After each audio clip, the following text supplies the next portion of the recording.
హైదరాబాద్లో సంచలనం రేపుతున్న గొర్రె మేక రక్తం మాఫియా వ్యవహారాన్ని కేంద్ర ప్రభుత్వం సీరియస్గా తీసుకుంది. బతుకున్న జంతువుల నుంచి రక్తాన్ని సేకరించి అక్రమంగా వ్యాపారం చేస్తున్నారన్న సమాచారంతో కేంద్ర డ్రగ్ కంట్రోల్ ఆధ్వర్యంలో దర్యాప్తు ప్రారంభమైంది. ఈ క్రమంలో హైదరాబాద్ పోలీసులు స్టేట్ డ్రగ్ కంట్రోల్ అధికారులతో కలిసి కాచిగూడలోని సిఎన్కే ఇంపోర్ట్ ఎక్స్పోర్ట్ కంపెనీలో విస్తృతంగా సోదాలు నిర్వహించారు.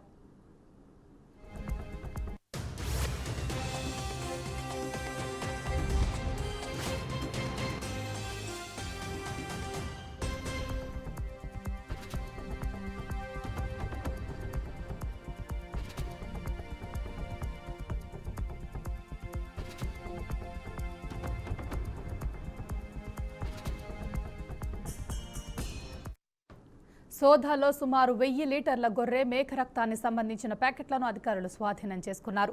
ఈ రక్తాన్ని హర్యానాలోని పాలీమెడ్కూర్ కంపెనీకి పంపిస్తున్నట్లు గుర్తించగా క్లినికల్ ట్రయల్స్ కోసం వినియోగిస్తున్నారేమోనని అనుమానాలు వ్యక్తమవుతున్నాయి. సిఎన్కే కంపెనీ యజమాని నికేష్ పరారీగా ఉండటంతో గత 2 రోజులుగా పోలీసులు అతని కోసం గాలిస్తున్నారు. కీసరలోని నిర్మానుష ప్రాంతం నుంచి రక్తాన్ని సేకరిస్తున్నట్టు సమాచారం రావడంతో నికేష్ దొరికితే ఈ వ్యవహారంపై పూర్తి నిజాలు వెలుగులోకి వచ్చే అవకాశం ఉందని అధికారులు చెబుతున్నారు.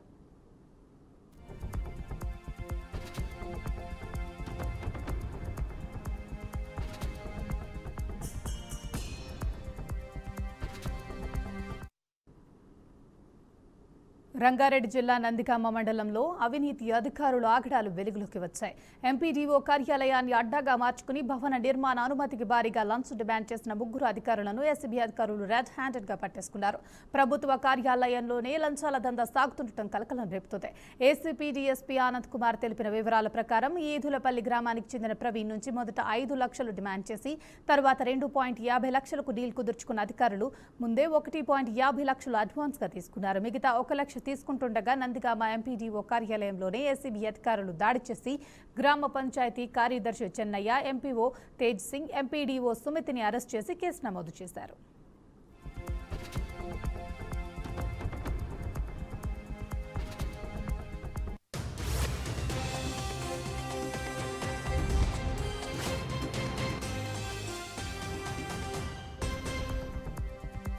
కంప్లైంట్ వచ్చింది. ఇక్కడ మన నందిగామ గ్రామ పంచాయతీ లిమిట్స్, ఏదులపల్లి గ్రామ పంచాయతీ ఎవరైతే పంచాయతీ సెక్రటరీ గారు ఉన్నారో ఆయన విలేజ్ లిమిట్స్ లో ఒక కన్స్ట్రక్షన్ జరుగుతుంది. ఆ కన్స్ట్రక్షన్ కి సంబంధించి పర్మిషన్స్ కోసం, బిల్డింగ్ పర్మిషన్స్ కోసం ఇనిషియల్ గా అతను మా కంప్లైంట్ అప్రోచ్ అయితే 5 లక్షల రూపాయలు డిమాండ్ చేసినారని చెప్పేసి అతను ఈ బిల్డింగ్ కన్స్ట్రక్షన్స్ కి పర్మిషన్స్ నా ఒకంతోటే కాదు, ఇక్కడ కంపల్సరీగా ఎంపీఓ గారి దగ్గర, ఎంపీడీఓ గారి దగ్గర వస్తేనే మాట్లాడగలుగుతామంటే ఇక్కడికి తీసుకొని వచ్చినారు. తీసుకొని వచ్చిన తర్వాత ఎంపీడీఓ మన సుమతి గారు, తర్వాత ఎంపీఓ మన ఈయన తేజ్ సింగ్ గారు, తర్వాత గ్రామ పంచాయతీ సెక్రటరీ మన చెన్నయ్య గారు, వీళ్ళు 3 కలిసి ఉన్నప్పుడు వాళ్ళ సమక్షంలో ఆయనకి 5 lakhs రూపీస్ డిమాండ్ చేసినారు పర్మిషన్స్ ఇవ్వడానికి బిల్డింగ్ కన్స్ట్రక్షన్కి.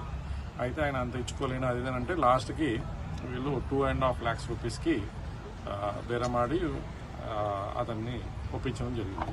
సో 2.5 lakhsకి ఆయన ఒప్పుకున్నాడు. ఒప్పుకున్న తర్వాత ఒక 1.5 lakhs రూపీస్ ఆల్రెడీ తీసేసుకున్నారు. తీసుకున్న తర్వాత ఇంకా మిగతా 1 lakh రూపీస్ కోసం ఆయన ఇంకా బిల్డింగ్ పర్మిషన్స్ ఆయనకి ఇవ్వకుండా సతాయిస్తూ బాగా డిలే చేస్తుంటే ఆయన మా దగ్గరికి అప్రోచ్ అవ్వడం జరిగింది. సరే అని మేము ఆయన కంప్లైంట్ నమోదు చేసుకొని వెరిఫై చేసుకున్న తర్వాత ఈరోజు ఇక్కడికి వచ్చి 1 lakh రూపీస్. అనంతపురం జిల్లాలో ముఖ్యమంత్రి చంద్రబాబు పాలన తీరు ప్రజలకు స్పష్టంగా కనిపిస్తుందని ఎమ్మెల్యే దగ్గుపాటి అన్నారు. మెడికల్ కళాశాలలు, విద్యుత్ ఛార్జీలపై మాట్లాడే హక్కు జగన్ రెడ్డికి లేదని ఎమ్మెల్యే వ్యాఖ్యానించారు. శ్రీనగర్ కాలనీలో 47 లక్షలతో నిర్మించిన సీసీ రోడ్డును ఆయన ప్రారంభించారు. ఏ రాష్ట్రం చేయని విధంగా గత 18 నెలల కాలంలో 2 సార్లు విద్యుత్ ఛార్జీలు తగ్గించామని ఆయన తెలిపారు.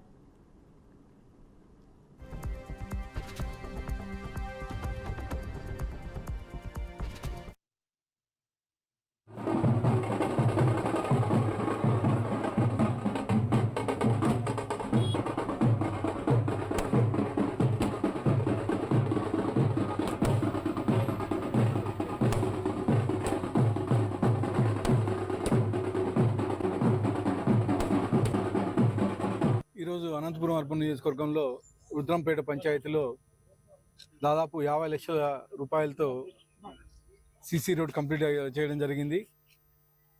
దాన్ని ఈరోజు ఓపెనింగ్ పెట్టుకోవడం జరిగింది. ఈ సంవత్సరం కాలంలోనే ఓన్లీ శ్రీనగర్లోనే రుద్రంపేట పంచాయతీ శ్రీనగర్ కాలనీలో దాదాపు 2 కోట్ల రూపాయలకు పైగా సీసీ రోడ్లు వేయడం జరిగింది. ముఖ్యంగా మా తెలుగుదేశం ప్రభుత్వం వచ్చిన తర్వాత మా ముఖ్యమంత్రి నారా చంద్రబాబు నాయుడు గారు గతంలో రోడ్లు ఎక్కడ చూసినా కానీ ఇబ్బందిగా ఉండేది. గత 5 ఏళ్లలో ఎక్కడే కానీ అనంతపురం అర్బన్ నియోజకవర్గంలో ఎక్కడే కానీ ఒక కిలోమీటర్ సిమెంట్ రోడ్ కానీ వేయలేదు. కానీ మా ముఖ్యమంత్రి నారా చంద్రబాబు నాయుడు గారు వచ్చిన తర్వాత మా ఉప ముఖ్యమంత్రి పవన్ కళ్యాణ్ గారు ఎన్ఆర్జీఎస్ కింద ఇవన్నీ రిలీజ్ చేయడం జరిగింది. ముఖ్యంగా మా అనంతపురం అర్బన్ నియోజకవర్గంలో 4 పంచాయతీల్లోనే దాదాపు 20 కోట్లకు పైగా సీసీ రోడ్డు వేయడం జరిగింది. ఇవే కాకుండా ఈరోజు ఇంకొక 25 కోట్ల రూపాయలకి డ్రైన్లు కానీ పెట్టడం జరిగింది. అవి కానీ త్వరలో కంప్లీట్ చేస్తాం. అలాగే ఈరోజు గతంలో ఉండే ముఖ్యమంత్రి జగన్మోహన్ రెడ్డి మాట్లాడుతూ ఉన్నాడు. మెడికల్ కాలేజీల మీద అయితేమి, అలాగే పవర్ మీద అయితేమి ఇవన్నీ మాట్లాడుతూ ఉన్నాడు. ఈరోజు కరెంటు ఛార్జీలు చరిత్రలో ఎన్నడూ లేని విధంగా ఈరోజు తగ్గించే పరిస్థితి. మిగతా రాష్ట్రాల్లో అన్ని పెంచుకుంటూ పోతే 1999 నుంచి ఈ రోజు వరకు మనం పెంచుకుంటూ వచ్చాం. కానీ ఈ సంవత్సరంన్నర కాలంలోనే రెండోసారి పవర్ ఛార్జెస్ తగ్గించిన ఘనత మన తెలుగుదేశం ప్రభుత్వం ఉంది. అలాగే మన ఆంధ్రప్రదేశ్ ముఖ్యమంత్రి నారా చంద్రబాబు నాయుడు అని చెప్పి తెలియజేస్తాను. ఈరోజు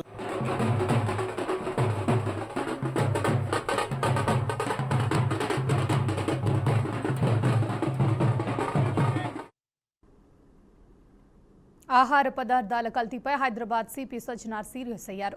ఫుడ్ కల్తీకి పాల్పడితే కఠిన చర్యలు తీసుకుంటామని హెచ్చరించారు. కల్తీని నిరోధించడానికి పోలీస్, ఫుడ్ సేఫ్టీ అధికారులతో ప్రత్యేక బృందాలు ఏర్పాటు చేసి ఎస్ఓపీ అమలు చేస్తామని వెల్లడించారు. పదే కల్తీలకు పాల్పడితే లైసెన్సులు సైతం రద్దు చేస్తామని చెప్పారు. అవసరమైతే పీడీ యాక్ట్ కూడా ప్రయోగిస్తామని కల్తీ రాయుళ్లను హెచ్చరించారు.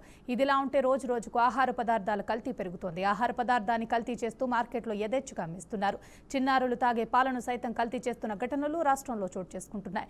పాలల్లో యూరియా లాంటి ప్రమాదకర రసాయనాలను కలిపి కల్తీ చేయడం ఆందోళన కలిగిస్తోంది. మరోవైపు అల్లంలో అరటి తొక్కతో పాటు ఇతర రసాయనాలు, మసాలాల్లో చెక్కపొట్టు, కారం పొడిలో ఇటుక పొడి, ఇతర రసాయనాలు కలిపి కల్తీ చేస్తున్న ఘటనలు వెలుగు చూస్తాయి. జంతువుల కళేభారాలతో వంట నూనెలు తయారు చేస్తున్న ఘటనలు సైతం హైదరాబాద్లో చోటు చేసుకున్నాయని సిపి సజ్జనార్ తెలిపారు.